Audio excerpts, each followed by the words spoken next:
The scorching sun beat down on Trinidad, Colorado, in the summer of 1878, casting long shadows across the dusty Main Street as Eliza James pushed through the swinging doors of the Golden Nugget Saloon. Her heart pounded against her ribs like a trapped bird as she glanced over her shoulder, praying that Silas Blackwell hadn't noticed her escape from the crowded gambling hall. "Miss James, you ain't finished your performance." The gruff voice of the saloon owner, Mr. Patterson, called after her as she hurried down the wooden steps. Eliza clutched her worn shawl tighter around her shoulders, her breath coming in short, panicked gasps. 6 months ago, she'd arrived in Trinidad with dreams of becoming a schoolteacher. Now, she was singing for tips in a saloon to pay off her late father's debts. The leering faces of the patrons had become unbearable tonight, especially after Blackwell had cornered her backstage with his unwelcome proposition. "I need air," she called back weakly, not slowing her pace. The wooden boardwalk creaked beneath her hurried footsteps. Eliza didn't dare look back again as she lifted her skirts and stepped down onto the rutted dirt road, intent on crossing to the other side. In her haste, her foot caught in the hem of her dress. She pitched forward with a startled cry, twisting her ankle painfully before landing hard on her hands and knees in the dusty street. Pain shot through her leg as she tried to stand. Behind her, she heard the saloon doors bang open again. "There she is. Get back here, girl."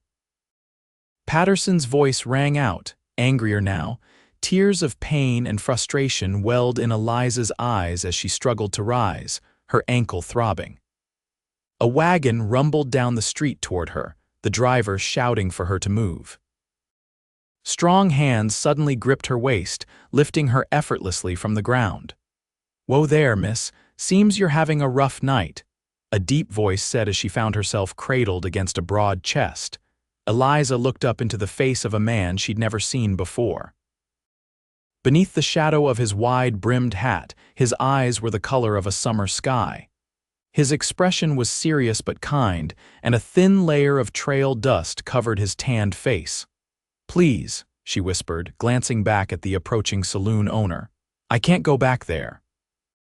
The stranger followed her gaze, his jaw tightening as he took in the angry man stomping toward them. "Hold on," he said simply, shifting her weight in his arms before turning toward a hitched horse nearby. "Hey," Patterson shouted, "that's my singer you're carrying off." The stranger stopped, turning slowly to face the saloon keeper. "This lady seems to have other ideas about that," he said, his voice calm but carrying an undercurrent of steel. "And I make it a habit to respect a lady's wishes." Eliza clung to the stranger's shirt, feeling the steady beat of his heart against her side. She'd never been held this way by a man before, and despite her predicament, she felt strangely safe. "She owes me money," Patterson insisted, his face reddening. "How much?" the stranger asked. Patterson named a sum that made Eliza wince. It was inflated, of course, but she had no way to prove it. Without hesitation, the stranger shifted her weight to one arm, reached into his vest pocket, and tossed a small pouch to Patterson. "That should cover it with interest." Patterson opened the pouch, his eyes widening at the gold coins inside. He shot Eliza a look of disgust. "Fine. She's your problem now." As Patterson retreated, the stranger carried Eliza to his horse, a magnificent chestnut gelding that stood patiently at the hitching post. "I can't thank you enough, sir," Eliza said, her voice shaking, "but I have no way to repay you." "Name's Noah Edwards," he replied, carefully setting her on his horse before mounting up behind her. "And no repayment necessary. Where can I take you, miss?" "Eliza." "Eliza James," she replied, suddenly aware of how improper this situation was being carried through town by a stranger. "I have a small room at Mrs. Wilson's boarding house on Pine Street." Noah nodded, guiding his horse down the main street. "Pleased to meet you, Miss James, though I wish it were under better circumstances." As they rode through town, Eliza became acutely aware of his arms around her, steadying her on the saddle. She didn't know anything about this man, yet he'd paid her debt without hesitation. In Trinidad, kindness from strangers was rare, especially toward a woman working in a saloon. "You're new to town," she observed, trying to distract herself from both the pain in her ankle and the warmth of his body behind hers. "Just passing through," Noah replied. "Delivering horses to the army fort outside of Denver." "You're a horse trader?" she asked, grateful for the conversation to calm her racing thoughts. "Among other things. I've got a small ranch north of here, near the Colorado-Wyoming border. Breeding horses is my main business these days." They reached the boarding house, a modest 2-story building with a small front porch. Noah dismounted and lifted Eliza down, careful not to jostle her injured ankle. "You need a doctor for that ankle," he said, frowning at how she winced when her foot brushed the ground. "I'll be fine," she insisted. "It's just a sprain." Despite her protests, Noah lifted her again and carried her up the steps. The door opened before they reached it, revealing the stern face of Mrs. Wilson, the boarding house owner. "Miss James, what on earth?" The older woman's eyes widened at the sight of Eliza being carried by a strange man. "I fell outside the saloon, Mrs. Wilson," Eliza explained quickly. "Mr. Edwards was kind enough to help me." Mrs. Wilson's expression softened slightly. "Well, bring her in then, sir." "Her room's upstairs, first door on the right." Noah carried Eliza up the narrow staircase, her small room a stark contrast to the ornate saloon she'd fled. A single bed, a wash basin, a trunk, and a rickety chair were the only furnishings. A faded quilt was folded neatly at the foot of the bed. He set her down gently on the edge of the bed. "I'll fetch the doctor." "Please don't." Eliza caught his wrist, then blushed at her boldness. "I mean, I can't afford a doctor, and truly it's just a sprain." Noah studied her face, noting the shadows under her eyes and the proud tilt of her chin despite her circumstances. "At least let me wrap it for you." Before she could protest further, he'd found a clean cloth in her wash basin cabinet and knelt to examine her ankle. His touch was surprisingly gentle for such large, calloused hands. "This might hurt a bit," he warned, carefully removing her boot and tattered stocking. Eliza bit her lip as he expertly wrapped her swollen ankle, wondering what kind of cowboy knew how to tend injuries so well. "There," he said, securing the bandage. "Keep it elevated tonight, should feel better by morning." "Thank you," Eliza said, suddenly aware of how disheveled she must look. Her hair had come loose from its pins during her fall and her dress was dusty from the street. "For everything. The debt, too." "I wish I could." Noah held up a hand, stopping her. "Like I said, no repayment necessary." "At least let me make you some tea," she offered, gesturing to the small spirit lamp on her side table. A ghost of a smile crossed his face. "I suppose I could spare a few minutes." While Eliza prepared the tea, Noah stood by the window, looking out at the darkening street. The room felt smaller with him in it, his tall frame making the ceiling seem lower. "How long have you been in Trinidad?" he asked, accepting the chipped cup she offered. Eliza settled back on the bed, keeping her ankle elevated as instructed. 6 months. I came from St. Louis after my father died. To work in a saloon." There was no judgment in his voice, only curiosity. "To teach," she corrected, a hint of old dreams in her voice. "I had training as a teacher back east, but when I arrived, I discovered my father had gambling debts here that followed me. The school position had been filled, and the saloon was the only place hiring that paid enough to chip away at what I owed." Noah nodded slowly. "And now?" "Now I'm free of the debt, thanks to you," she said, the realization dawning on her. "I can look for proper work again. The school might still need a teacher," he suggested. "Towns like this grow faster than they can find educated folks." Eliza smiled for the first time that evening, and Noah found himself noticing how it transformed her face, bringing warmth to her tired eyes. "Perhaps," she agreed, "though my reputation may be tarnished now." "A temporary situation," Noah said firmly. "Anyone with sense will see your worth beyond a few months' circumstances." They fell into surprisingly easy conversation as they finished their tea. Noah told her about his ranch in the foothills, the herd of horses he was raising, and his hopes to expand his operation. Eliza shared stories of her training back east, her dream of opening a proper school someday, and her love of literature. When Noah finally stood to leave, the night had deepened around them. "I should go. Got an early start tomorrow. Will you be leaving town?" Eliza asked, surprised by how much the thought disappointed her. "Not right away. Got some business to finish first," he replied, placing his hat back on his head. "Maybe I could call on you tomorrow, see how that ankle's healing." Eliza nodded, a warm feeling spreading through her chest. "I'd like that." After Noah left, Eliza lay awake long into the night, replaying the events of the evening. For the first time since arriving in Trinidad, she felt something she'd almost forgotten: hope.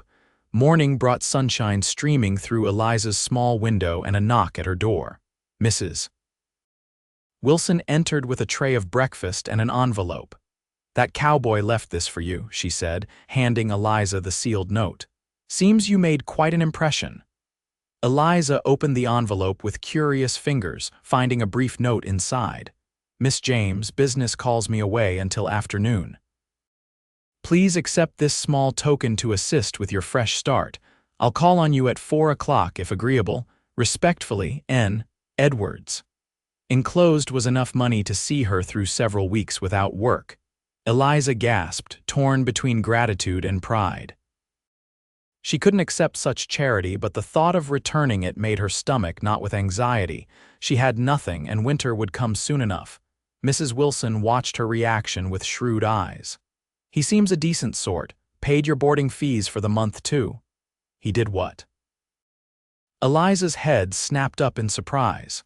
"Said it was the least he could do for a lady temporarily inconvenienced," the older woman reported.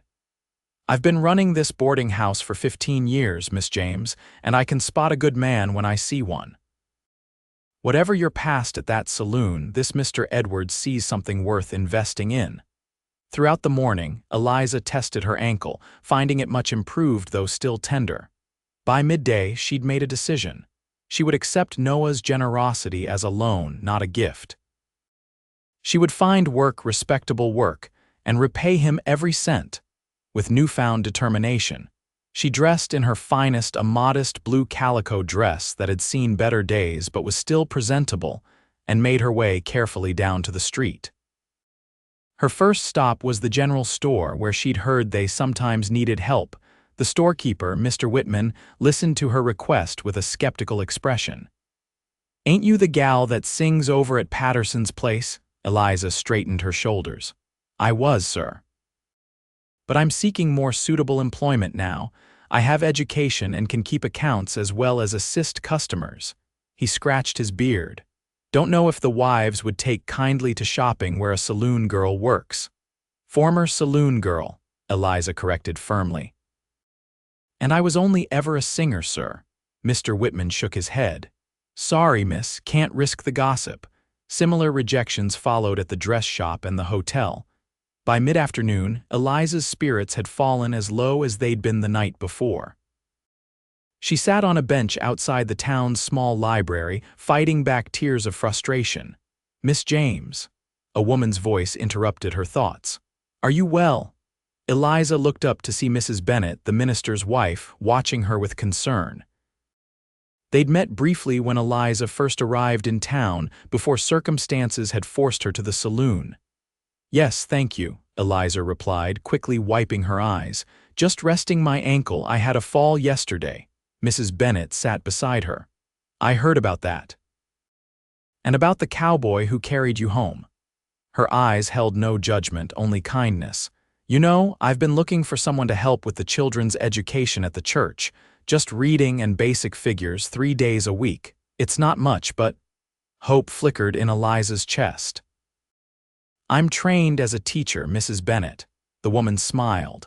"I remember. Would you be interested? The pay is modest, but it's honest work." By the time 4 o'clock approached, Eliza had secured the teaching position at the church and had returned to her room to await Noah's visit. When his knock came, she opened the door with a beaming smile. "You look pleased," Noah observed, removing his hat as he entered. He'd clearly cleaned up since yesterday, his clothes fresh and his face cleanly shaven.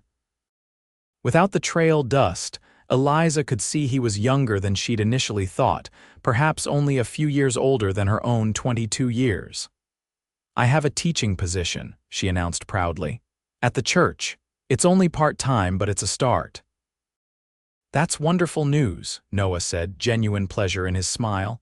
"I knew you wouldn't be down for long." Eliza gestured for him to sit, then took a deep breath. "I need to thank you for your generosity, Mr. Edwards, but I must insist on repaying you over time." "Noah," he interrupted. "Please call me Noah, and there's no need for repayment." "There is," Eliza insisted. "My father raised me to pay my debts. I can't begin my new life owing someone, even someone as kind as you." Noah studied her determined face, then nodded slowly. "All right, Miss James, if that's what you wish." "Eliza," she corrected with a small smile. "If I'm to call you Noah, fair's fair." "Eliza," he repeated, and something in the way he said her name made her pulse quicken. "Then we have an agreement, but I won't accept repayment until you're properly established." They sealed the arrangement with handshakes, his large hand enveloping her smaller one. The contact lingered perhaps a moment longer than propriety dictated. "How's the ankle today?" he asked, releasing her hand. "Much better. Your doctoring skills are impressive." Noah chuckled. "When you work with horses, you learn a thing or two about sprains and breaks." "I never asked why you came to my aid last night," Eliza said suddenly. "Most men would have walked right past." Noah's expression grew serious. "My mother always said you can judge a man by how he treats those in trouble. I saw a lady in distress. Couldn't just ride on by." "Well, I'm grateful you didn't." "Truth is," Noah admitted, "I'd seen you before. Earlier that day when I first rode into town. You were hanging laundry behind this building. You were singing to yourself, something gentle and sad. It stayed with me." Eliza blushed, touched that he'd noticed her, remembered her before their dramatic meeting. "It was probably an old hymn my mother taught me. Would you sing it now?" He asked, then quickly added, "If you don't mind, that is." Hesitantly at first, then with growing confidence, Eliza sang the simple melody, a hymn about finding shelter in storms. Noah listened intently, his eyes never leaving her face. When she finished, the small room seemed to hold the notes in its stillness. "That's the most beautiful thing I've heard in a long time," he said softly. Eliza felt a warmth spread through her that had nothing to do with the afternoon sun streaming through her window. For the first time since arriving in Trinidad, she felt truly seen. Over the following days, Noah became a regular visitor at the boarding house. He extended his stay in Trinidad, claiming he needed to finalize arrangements for his horse delivery. Each evening, he would call on Eliza, sometimes bringing small gifts, a book of poetry he'd found at the general store, fresh baked goods from the town bakery, or wildflowers gathered from the prairie outside town. Eliza began her teaching at the church, finding joy in the eager faces of the children who came for lessons. Word spread quickly that the former saloon singer was now teaching reading and scripture under Mrs. Bennett's supervision. Some parents withdrew their children, but most gave her a chance to prove herself. A week after their first meeting, Noah invited Eliza for a proper outing. "The weather's fine," he said, standing somewhat awkwardly in her doorway. "I thought you might enjoy a picnic by the river tomorrow." "If it's proper, that is. Mrs. Wilson could chaperone if needed." Eliza laughed, delighted by his consideration for her reputation. "I think at 22 I'm allowed a picnic with a friend. Mrs. Wilson knows where we'd be going." "I've already spoken with her," Noah confirmed. "She approves, especially since it's daylight hours in a public place." The picnic was the first of many outings. They rode out to the river on Noah's horse, Eliza seated primly on a borrowed side saddle. Noah spread a blanket beneath a cottonwood tree and produced a feast of cold chicken, fresh bread, and early apples. As they ate, Eliza found herself studying Noah when he wasn't looking. His profile against the blue Colorado sky was strong, his movements deliberate and graceful for such a large man. His hands, calloused from work, handled the delicate china cups Mrs. Wilson had insisted they bring with surprising gentleness. Tell me about your ranch, Eliza prompted, curious about the life he led when not in Trinidad. Noah's face lit up as he described his land, 500 acres of rolling prairie and woodland, with a creek running through it and mountains visible in the distance. He had a small herd of cattle, but his true passion was horses. He bred and trained them, focusing on animals suited for both work and cavalry mounts. It sounds wonderful, Eliza said wistfully. I've never lived anywhere but cities, St. Louis before here. It's peaceful, Noah agreed. Lonely sometimes, but beautiful in every season. Do you have family there? Eliza asked, suddenly realizing how little she knew about his personal circumstances. Noah shook his head. My parents passed 5 years ago, influenza. I have a younger sister, but she's married and living in California now. The ranch hands are the closest thing to family nearby. I'm sorry, Eliza said softly. I understand that loss. My mother died when I was 16 and my father just last year. They sat in companionable silence for a moment, the shared experience of grief creating an unexpected bond between them. What will you do when you've saved enough? Noah asked eventually. Stay in Trinidad, Eliza considered the question, watching a hawk circle lazily overhead. I haven't thought that far ahead. Find a permanent teaching position, perhaps. Open my own school someday. You could do that anywhere, Noah observed, his eyes meeting hers with an intensity that made her breath catch. Even in a small ranching community. The implication hung in the air between them, neither acknowledging it directly but both aware of its presence.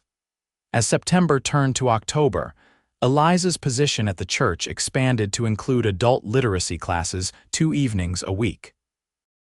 Noah remained in Trinidad, finding reasons to extend his stay. He helped repair the church roof, assisted the blacksmith during a busy period, and continued to escort Eliza on rides and picnics whenever her schedule allowed. Their friendship deepened with each passing day. Eliza found herself sharing thoughts and dreams she'd never spoken aloud before.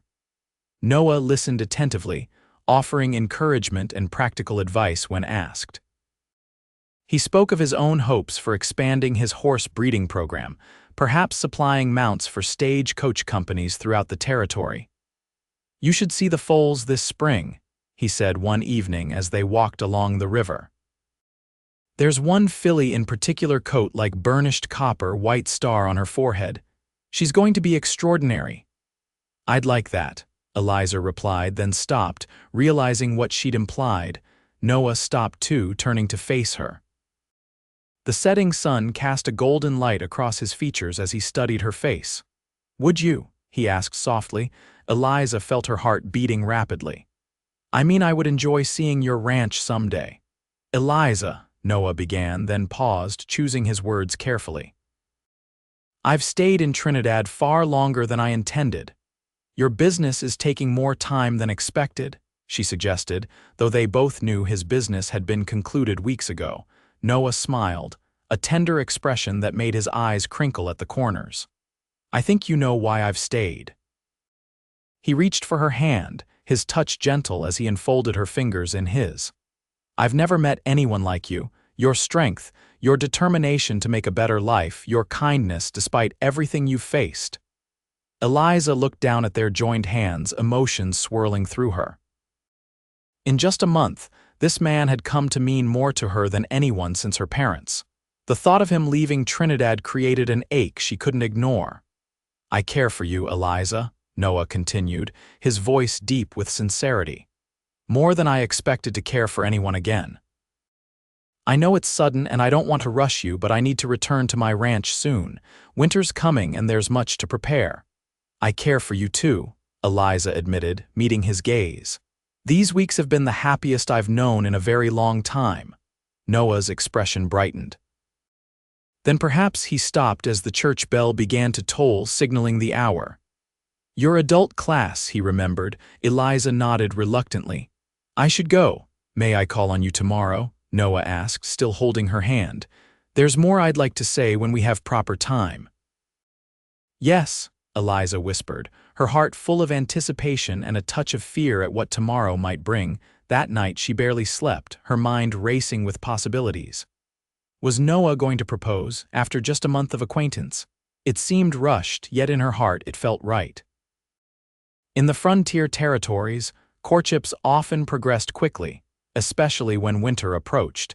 But could she leave Trinidad? The teaching position was finally establishing her reputation as something other than the saloon singer. The thought of starting over again, in a new community where people might eventually learn of her past, was daunting. Yet the thought of saying goodbye to Noah was somehow worse. Morning brought an unexpected visitor to the boarding house.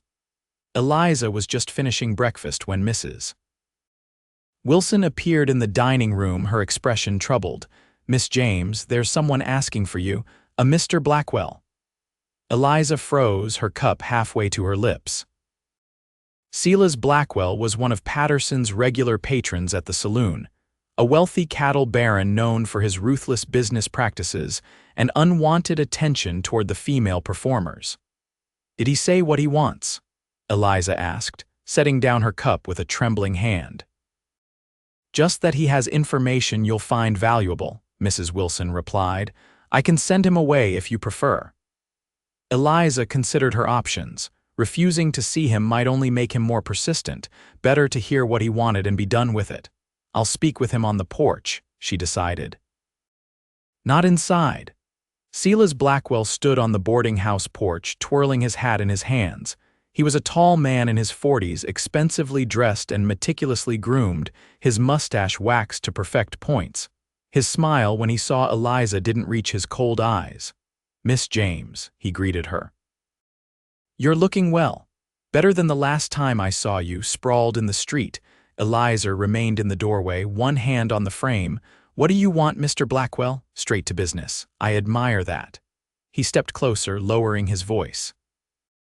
"I have some concerns about your new friend, Mr. Edwards."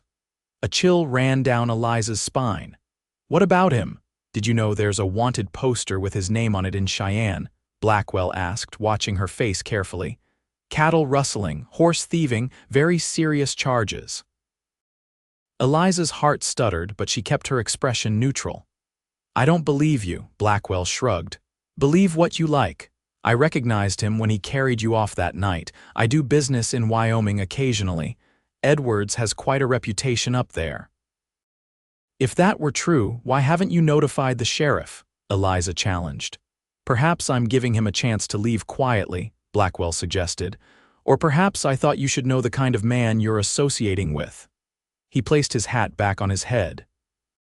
"Just looking out for your welfare, Miss James. Trinidad is a small town. Reputations are fragile things." The threat was thinly veiled. If she continued seeing Noah, Blackwell would spread these accusations, destroying her hard-won respectability along with Noah's. "Thank you for your concern," Eliza said stiffly. "Now if you'll excuse me."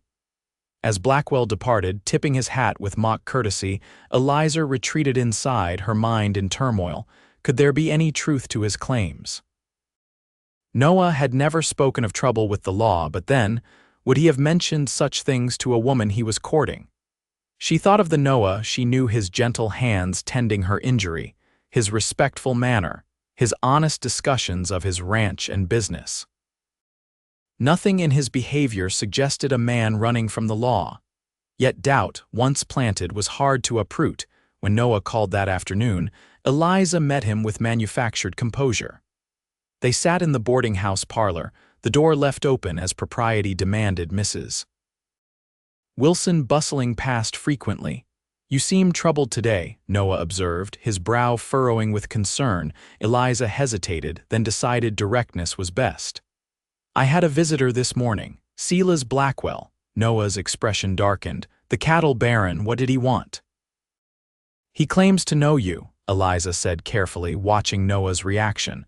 "From Wyoming, he mentioned. Legal troubles." Understanding dawned on Noah's face, followed by a flash of anger that quickly subsided into resignation.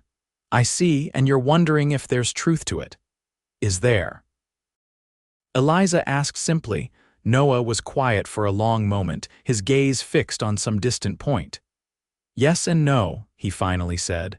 There was trouble in Wyoming 2 years ago, but not the kind Blackwell describes. He shifted to face Eliza more directly. My neighbor, a man named Harrison, accused me of stealing his cattle and horses. He had the local sheriff in his pocket, their brothers-in-law, and they posted those wanted notices before I could defend myself. But I didn't run, Eliza. I stayed and fought the charges. What happened? Eliza asked, hope rising that there was an explanation. Harrison was the thief, not me, Noah explained. He'd been rebranding strays and taking animals from smaller ranchers for years. When I caught one of his men on my property tampering with my stock, he tried to frame me before I could expose him. But I had witnesses, my ranch hands and neighboring smallholders who'd also lost animals to him. Relief flooded through Eliza. So the charges were dismissed. Noah nodded. Eventually. It took months to sort out, but yes, the wanted posters should have been taken down a year ago. His expression hardened. Blackwell must have an old one, or he's deliberately misrepresenting the situation. He implied he would tell others if I continued seeing you, Eliza admitted. I think he's still angry I rejected his advances at the saloon. Noah's hands clenched into fists, then deliberately relaxed. That explains it. Blackwell tried to buy horses from me last week. I refused to sell to him after hearing how he treats his animals. This is his retaliation. The tension that had been building in Eliza's chest eased. Noah's explanation rang true, and his open manner in discussing it only reinforced her trust in him. I'm sorry I doubted you, she said softly. Noah reached for her hand. Don't apologize, you had every right to ask. I should have told you about it earlier. He squeezed her fingers gently. I want no secrets between us, Eliza. The sincerity in his eyes made her heart swell with affection. Nor I with you. Then let me speak plainly, Noah said, his voice deepening with emotion. I came to Trinidad on business, but I found something far more valuable than any horse trade. I found you. Eliza's breath caught as Noah continued. I need to return to my ranch within the week. Winter comes early in the high country and there's much to prepare. He paused, gathering his courage. I'd like you to come with me, Eliza, as my wife. Though she'd half expected this, the actual proposal still sent a jolt of surprise through her. Noah, we've known each other barely a month. I know, he acknowledged, and if you need more time, I understand. But my feelings won't change with distance or time. I love you, Eliza James. I think I've loved you since I saw you singing to yourself that first day. Tears pricked at Eliza's eyes. I care deeply for you too, but marriage is such a serious step. It is, Noah agreed, and I don't ask lightly. Life on the ranch won't always be easy. It's remote, the winters are harsh and luxuries are few, but we'd face it together. I can promise you respect, partnership, and all the love in my heart. He paused, adding softly, and there's a small schoolhouse in the nearest settlement that's been without a teacher for nearly a year. Eliza thought of the life he described, challenging but purposeful, away from the gossip and judgment of Trinidad. A place where her past wouldn't follow her, where she could build something meaningful with a man who saw her true worth. I need a little time, she said finally. Not to decide if I love you, I do, more than I thought possible after so short an acquaintance. But to be sure I'm ready for such a change. Noah's smile was gentle. Take all the time you need, I won't leave without your answer. That evening, after Noah had gone, Eliza sought counsel from Mrs. Wilson, who had become something of a mentor over the past months. He's asked you to marry him, hasn't he? The older woman said, not sounding at all surprised. Yes, Eliza confirmed, and to go back to his ranch with him. Mrs. Wilson nodded thoughtfully. I've watched you two together these weeks. There's something rare there, something true. She patted Eliza's hand. In my experience, it's not the length of acquaintance that matters, but the depth of understanding. You and Mr. Edwards seem to recognize something in each other that most folks take years to find if they ever do. What if I'm making a terrible mistake? Eliza whispered, voicing her deepest fear. Child, there are no guarantees in this life, Mrs. Wilson said pragmatically, but I'll tell you this. I've seen the way that man looks at you, like you hang the moon and stars, and I've seen how you bloom in his presence. she smiled knowingly. Some flowers just need the right soil to thrive. 2 days later, Eliza gave Noah her answer during a sunset ride outside of town. They'd stopped at a high point overlooking the valley. The town of Trinidad spread out below them, smoke rising from chimneys as the evening grew cool. "Yes," she said simply, turning to him with clear eyes and a steady heart. Noah's face transformed with joy. Without words, he drew her into his arms, his kiss tender at first, then deepening with a passion that left them both breathless. "Are you certain?" he asked when they finally parted, his forehead resting against hers. "I've never been more certain of anything," Eliza replied, surprised to find it was absolutely true. They were married the following Sunday in Trinidad's small church, with Mrs. Wilson, Mrs. Bennett, and a few of Eliza's students as witnesses. Noah wore his best suit, and Eliza wore a new dress of dove gray silk, Noah's wedding gift, which she'd initially protested was too extravagant. "Nothing's too good for my bride," he'd insisted, and the look of pure adoration when he saw her wearing it silenced any further objections. The journey north to Noah's ranch took 5 days, traveling by wagon with their few possessions and wedding gifts.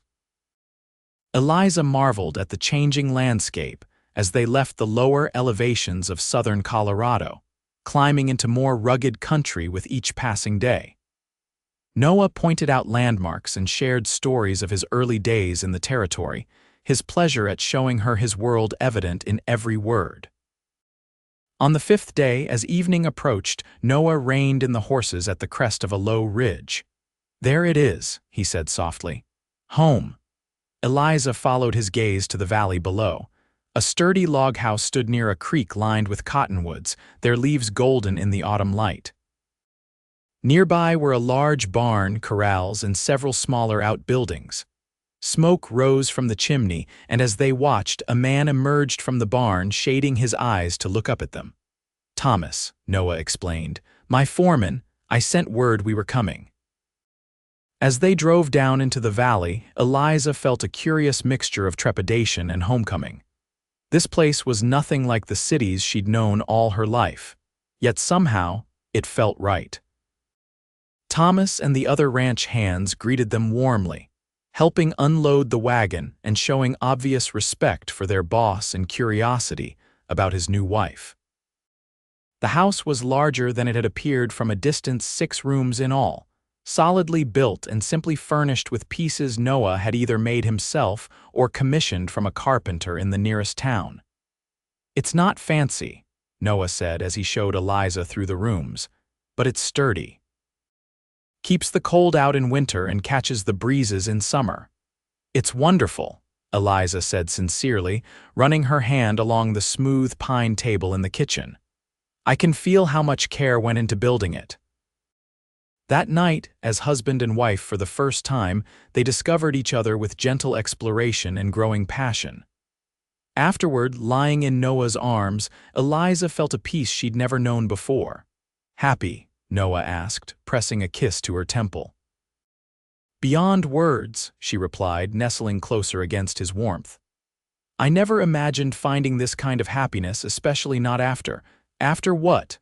Noah prompted gently when she hesitated. Eliza sighed. "After the saloon.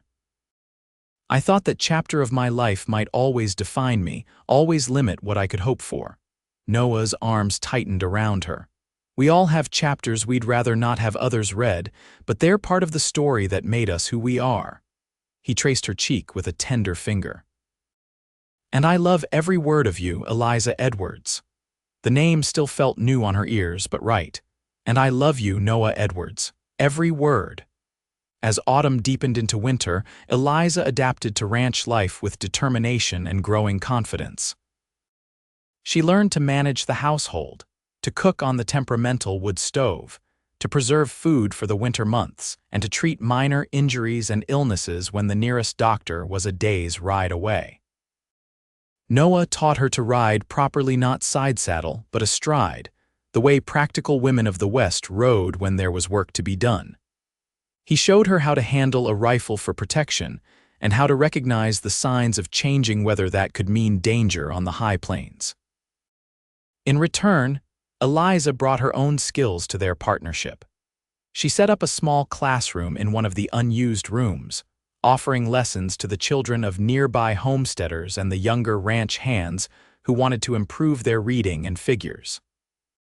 She started a kitchen garden protected from the winter winds by the south side of the house, planning for spring vegetables to supplement their diet. In the evenings, they would sit before the fire, Eliza often reading aloud from one of her precious books while Noah worked on leather repairs or carving. Sometimes they simply talked, sharing memories or making plans for the ranch's future. Other nights, when the wind howled outside and snow piled against the walls, they would retire early to their bedroom, finding warmth and comfort in each other's arms. December brought the heaviest snows, temporarily isolating the ranch from the nearest settlement. On Christmas Eve, as they sat before the fire drinking hot cider, Noah presented Eliza with a small wooden box. "I've been working on this when you weren't looking," he explained as she opened it. Inside was a delicately carved music box. Noah turned the small crank, and the hymn Eliza had sung for him that first afternoon in her boarding house room played in gentle, tinkling notes. "Oh, Noah," she breathed, tears springing to her eyes. "It's beautiful." "I wanted you to have something that would remind you of how we began," he said, his own eyes suspiciously bright in the firelight. "And how far we've come." Eliza placed the music box carefully on the table and moved into his arms. "I have something for you too," she whispered. "Though it won't arrive until summer." Noah pulled back slightly, confusion crossing his face until understanding dawned. "Eliza, are you?" She nodded, laughing through happy tears as his expression transformed into wonder. "The baby should come in early July, according to my calculations." Noah whooped with joy, lifting Eliza and spinning her around before setting her down again with sudden concern. "I shouldn't have done that. Are you all right? Do you need to sit down? Are you eating enough?" "We should get more milk from the cow," and Eliza stopped his worried stream of questions with a kiss. "I'm perfectly fine. Women have been having babies since the beginning of time, you know." "Not my wife," Noah said, his voice reverent as he placed a gentle hand on her still flat stomach. "Not carrying my child." Spring brought renewal to the land and an expansion of their household. As the snow melted and the creek swelled with runoff from the mountains, two of Noah's mares foaled within days of each other. Eliza delighted in the gangly newborns, especially the copper filly Noah had described to her back in Trinidad. "She's even more beautiful than you said," Eliza observed as they leaned on the corral fence, watching the filly nurse from her mother. "I thought we might call her Trinidad," Noah suggested, "to remember where we began." As Eliza's pregnancy progressed, Noah became increasingly protective, insisting she rest more and hiring a local woman to help with the heavier household tasks. Eliza indulged his concern to a point but insisted on continuing her small school and her daily walks to the creek when weather permitted. "The baby and I need the exercise," she would say firmly whenever Noah fretted about her doing too much. In late June, as her time grew near, Noah sent for the midwife from the settlement. Mrs. Abernathy arrived with her bags of herbs and linens, her weathered face creasing into a smile as she examined Eliza. "Strong, healthy mother, strong, healthy baby," she pronounced. "Everything's progressing just as it should." On the first day of July, under a sky washed clean by a summer thunderstorm, Eliza went into labor. Noah paced anxiously outside their bedroom as Mrs. Abernathy and her assistant tended to Eliza inside. The ranch hands found urgent tasks that kept them far from the house, uncomfortable with the occasional sounds of Eliza's pain. After 12 hours, Mrs. Abernathy opened the bedroom door, her face tired but beaming. "Mr. Edwards, you have a son." Noah entered the bedroom on shaky legs, his heart expanding at the sight of Eliza propped up on pillows, a small bundle in her arms. Her face was exhausted but radiant as she looked up at him. "Come meet your son," she said softly. Noah sat carefully on the edge of the bed, reaching out a tentative finger to touch the downy head visible above the blanket. The baby's face was red and wrinkled, his eyes tightly closed, tiny hands clenched into fists. "He's perfect," Noah whispered, voice thick with emotion. "Just like his mother." They named him William, after Eliza's father, with Thomas as his middle name in honor of Noah's loyal foreman who had helped build the ranch from nearly nothing. As summer turned to autumn once more, Eliza reflected on the incredible journey of the past year. From a desperate escape from a saloon to finding love, creating a home, and now motherhood, her life had transformed in ways she could never have imagined when she first arrived in Trinidad. One crisp October afternoon, exactly a year after their wedding, Noah surprised Eliza with a picnic by the creek. William, now 3 months old, lay on a blanket between them, kicking his legs and gurgling at the play of light through the golden cottonwood leaves. "Happy anniversary, Mrs. Edwards," Noah said, raising a cup of cider and toast. "Happy anniversary, Mr. Edwards," Eliza replied, her smile as bright as the autumn sunshine. "It's been quite a year, hasn't it?" Noah reached across to take her hand, his thumb tracing circles on her palm. "The best of my life." "And we're just getting started." Eliza looked from her husband to their son, feeling a completeness she'd once thought beyond her reach. "I was so afraid that night in Trinidad," she admitted. "Afraid of being trapped in a life I hadn't chosen, afraid of what the future held. And now?" Noah asked, though the contentment in her eyes already told him the answer. "Now I know that sometimes we have to fall before we can rise," Eliza said, leaning over to kiss him softly. "And sometimes being carried home is just the beginning of the journey." As the years passed, the Edwards Ranch prospered. Noah's reputation as a horse breeder grew throughout the territory, bringing contracts with the Army and stagecoach companies. Eliza's small school expanded as more families settled in the area, eventually becoming an official county school with Eliza as its headmistress. William grew into a strong, thoughtful boy with his father's blue eyes and his mother's love of books. He was joined by a sister, Emma, 2 years after his birth, and another brother, James, 3 years after that.